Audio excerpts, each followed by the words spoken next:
Hey guys, Nick Walkle here with a real estate tip of the day, and I wanted to just talk to both sellers and buyers today, but this is a little more keyed towards sellers.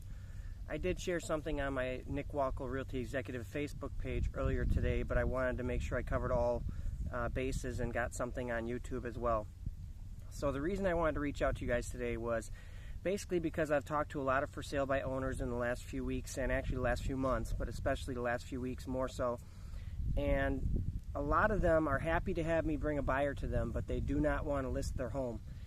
I'm having a hard time comprehending exactly why that is, because every time I do the numbers on what they can get for their house, they're either way too high listed or they don't list high enough.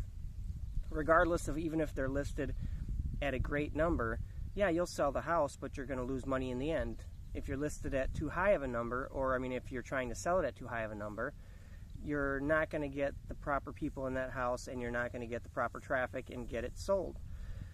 The reason I'm bringing this up is because so many of these sellers are afraid to pay commissions because they think that they're giving their money away.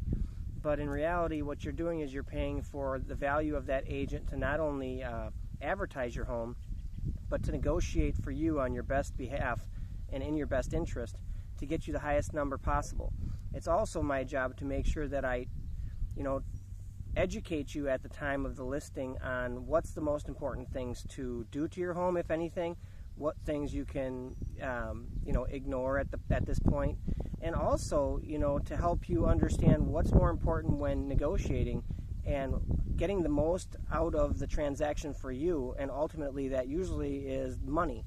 So when it comes to things buyers ask for, whether it's closing costs and warranties and radon tests, this all seems very simple until you start breaking down the fact that if the house doesn't appraise and you give a closing cost to a buyer, you're still going to have to lower your price anyway, even though you got a higher number for it, because it didn't appraise out. So there's, push and pull there that us agents have a lot more familiarity with than most home sellers do. And these are some of the things that help you, along with obviously the fact that you're not going to see as much traffic when you're selling it on Marketplace or you're selling it on Craigslist, and the traffic that you're seeing is not pre-qualified, not pre-approved, and not very safe. When you have people coming with an agent, they're obviously most of the time, 99% of the time, true approved buyers. When you've got people calling you off Craigslist or your for sale by owner sign in your yard, you have no idea who you're letting in your house, who you're giving access to your family, to your children about. These are things that worry me as a parent and as, someone that cares about my clients. I don't want people putting themselves at risk. So there's a number of things why you should call an agent. But first things first, you should call an agent, see if it's someone you get along with, somebody that communicates with you well, someone that you can trust, and someone that knows their stuff.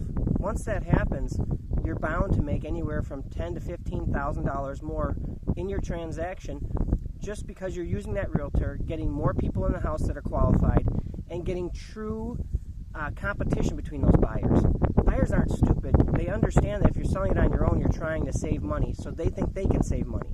On top of that, their competition is nil. They don't have a lot of competition, so they can afford to just throw a number at you.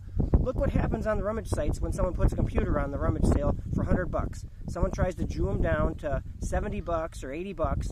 It happens every time. When you have an agent, they know that the agent priced that home. They know that the agent's not going to let you be taken advantage of, and they know better than to shortchange you by lowballing you. So therefore, they may bring their best foot forward, and that might be the buyer for you. But because you're trying to sell it on your own to save a few bucks, which you're not going to in the end, you may lose that buyer and then be on the market that much longer, have that much more of an inconvenience to have to go mow the grass or plow the snow or all that stuff. So I just wanted to let you guys know this isn't about us realtors trying to take you for everything you've got. Most realtors have a great heart, good spirit, and a great work ethic. There are some stinkers out there, but that's your job to screen the realtor and then let the realtor screen the buyers. Okay? So everybody have a great day. I wish you all the best. Obviously, if you're interested in selling or buying, reach out to me. I'd be happy to help.